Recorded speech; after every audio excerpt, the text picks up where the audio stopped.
Chimnya Goshti. Hello kids, welcome to your favorite channel Chimnya Goshti. Today's story is about a tiny bird who stood up to the mighty sea. A bird couple called Titiva lived by the sea.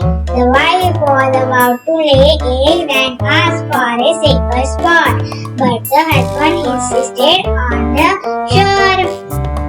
Soon the eggs were laid. While the birds were away, the sea took the eggs. The female bird cried bitterly. The male bird declared, I will dry out the sea and get our eggs back. Everyone laughed, but he was determined. He called his bird friends and they all approached Garuda, the king of birds. Garuda became furious and took the matter to Lord Vishnu.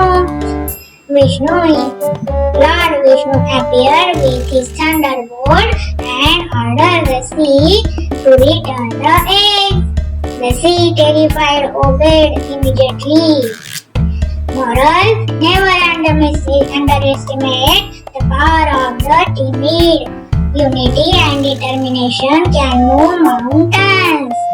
Kids, if you love the story, do like, share and subscribe to Chimnya Goshti.